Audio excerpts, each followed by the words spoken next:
Hello વિદ્યાર્થી મિત્રો, આજે આપણે સ્વાધ્યાયન પોથીનો સોલ્યુશનમાં ભાગ 2 ધોરણ 6 વિજ્ઞાન એમાં પાઠ 3 પદાર્થોનું અલગીકરણ જોઈએ છીએ.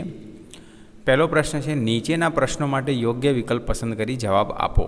તો પહેલો પ્રશ્ન છે, મિશ્રણમાંથી આપણે કોઈ પદાર્થને શા માટે અલગ કરીએ છીએ? તો એમાં જવાબ આવશે ઉપરના તમામ.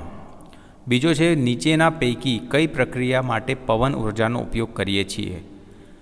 ઉપણવામાં, બરાબર.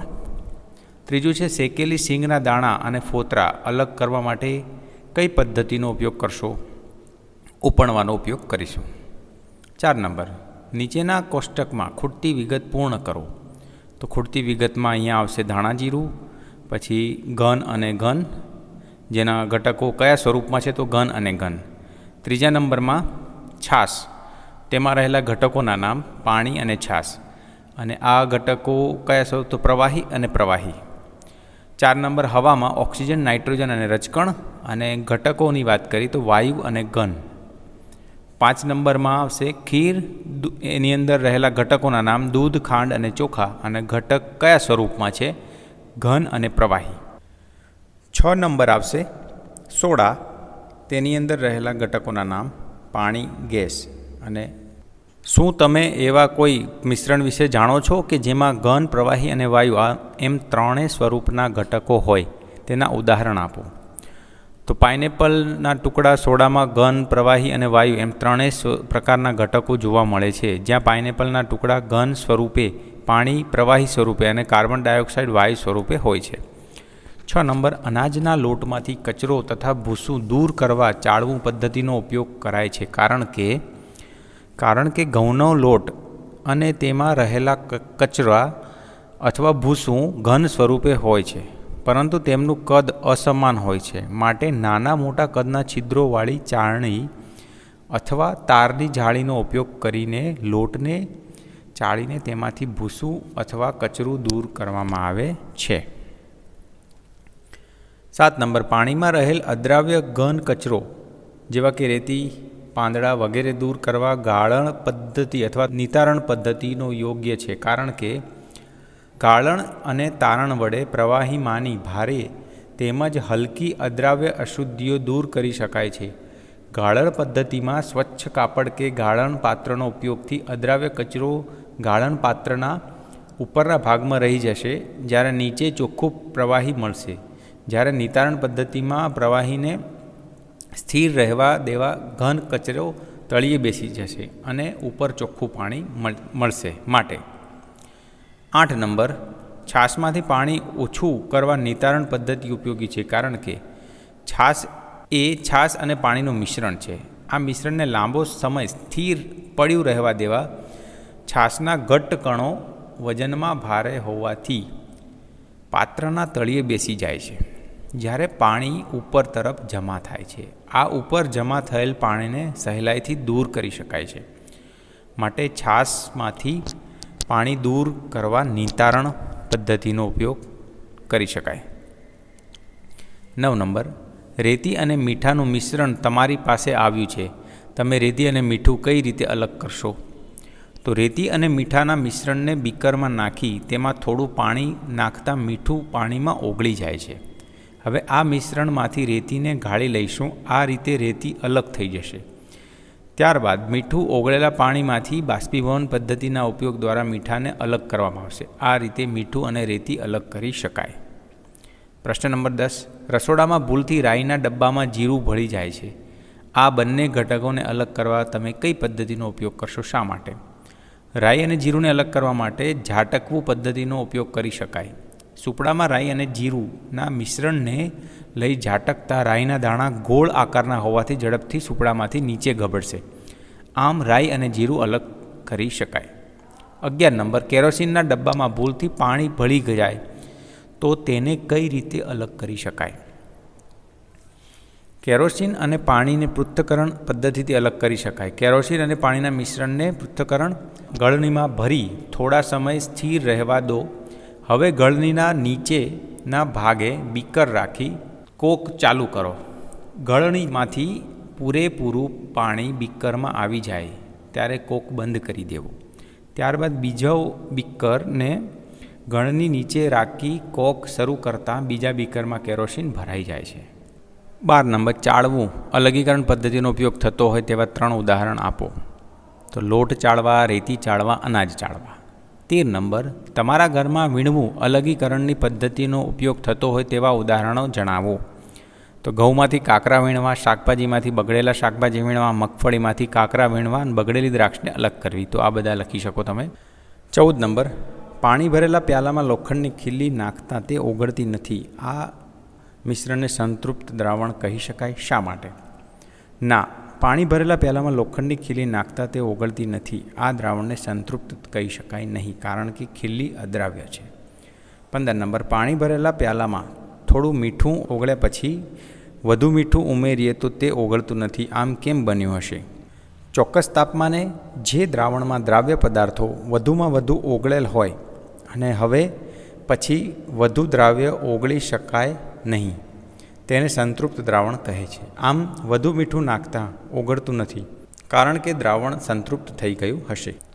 પ્રશ્ન 16. પ્રશ્ન ક્રમાંક 15માં કહ્યા મુજબના દ્રાવણમાં વધુ મીઠું ઓગળવું હોય તો શું કરી શકાય? તો ઠંડા પાણી કરતાં ગરમ પાણીમાં દ્રાવ્ય પદાર્થ વધુ ઓગળી શકે છે. સંતૃપ્ત દ્રાવણને ગરમ કરવાથી તે અસંતૃપ્ત દ્રાવણ બને છે. માટે સંતૃપ્ત દ્રાવણને ગરમ કરવાથી તેમાં વધુ મીઠું ઓગાળી શકાય છે.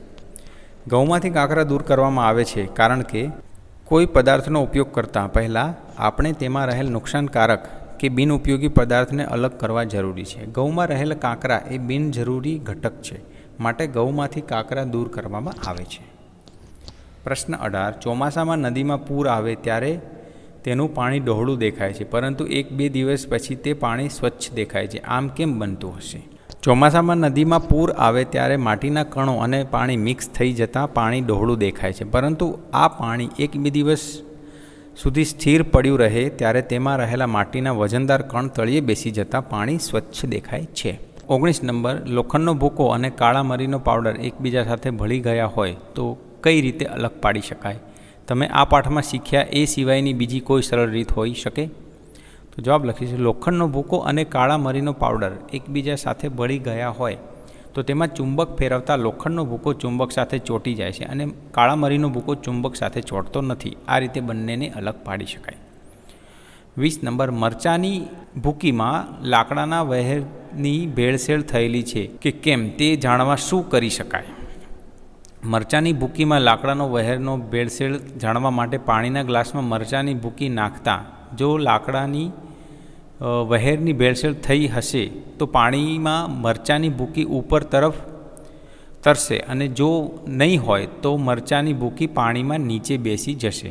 આ પરથી જાણી શકાય કે મરચાંની ભૂકીમાં લાકડાનો વહેરની ભેળસેળ છે કે નહીં. 21 નંબર, કાળા મરી અને પપૈયાના બીજના મિશ્રણમાંથી બંને ઘટકોને કઈ રીતે અલગ પાડી શકાય?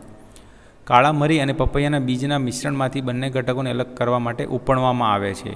પપૈયાના બીજ વજનમાં હલકા હોવાથી પવન સાથે દૂર જતા રહે છે, તો આ રીતના કરી શકાય.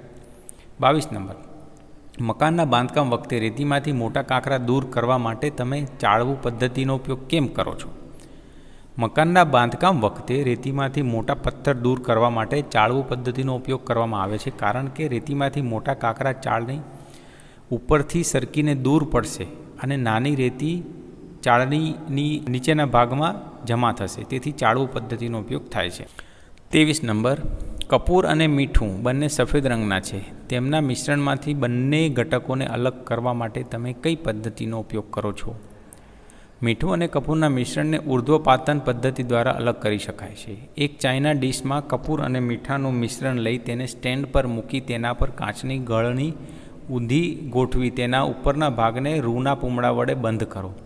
ત્યારબાદ ચાઇના ડીશને નીચેથી ગરમ કરતા કપૂર અને ઉર્ધ્વપાત પદાર્થ હોવાથી તે સૌપ્રથમ બાષ્પ સ્વરૂપે ફેરવાય છે. ત્યારબાદ તે ગળણીની બાજુઓ પર ઘનીકૃત થઈ જમા થાય છે.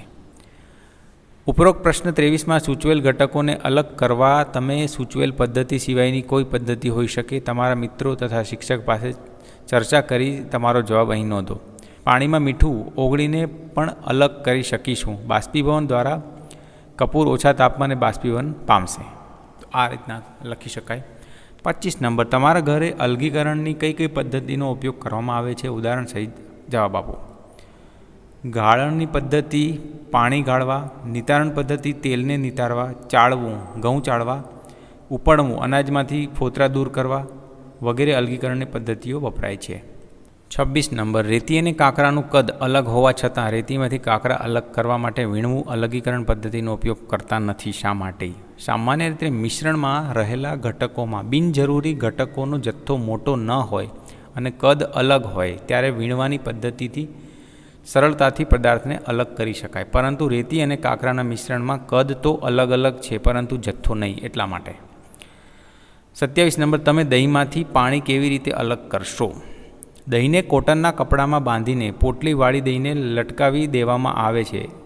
આ પોટલી લાંબા સમય સુધી લટકાવેલી રાખતા તેમાંથી પાણી નીકળી જશે. આ રીતે દહીંમાંથી પાણી અલગ થશે. 28, ડુંડામાંથી દાણા અલગ કરવા માટે અલગીકરણ કઈ પદ્ધતિ ઉપયોગ કરશો? શા માટે? ડુંડામાંથી દાણા અલગ કરવા માટે અલગીકરણની છડવું પદ્ધતિનો ઉપયોગ કરીશું, કારણ કે અનાજના દાણા કદમાં ખૂબ નાના હોય છે, માટે તેને ડુંડામાંથી ચૂંટવા અશક્ય છે. 29 નંબર, તમારા શિક્ષક સાથે ચર્ચા કરી અલગીકરણની અન્ય પદ્ધતિઓ જાણો અને નોટબુકમાં નોંધો. ચુંબકીય અલગીકરણ, રાસાયણિક અલગીકરણ, સેન્ટ્રીફ્યુગેશન, સાદું નિસ્યંદન, વિભાગીય નિસ્યંદન, ઉર્ધ્વપાતન અને ક્રોમેટોગ્રાફી. તો વિદ્યાર્થી મિત્રો, અહીંયા આપણે ધોરણ 6 વિજ્ઞાનની જે સ્વાધ્યાય પોથીનું સોલ્યુશન ચેપ્ટર 3 જોયું. તો આ વિડીયો કેવો લાગ્યો કોમેન્ટ કરીને જરૂરથી જણાવજો, અને અમારી ચેનલ સબસ્ક્રાઈબ ના કરી હોય તો સબસ્ક્રાઈબ કરી દેજો. ધન્યવાદ.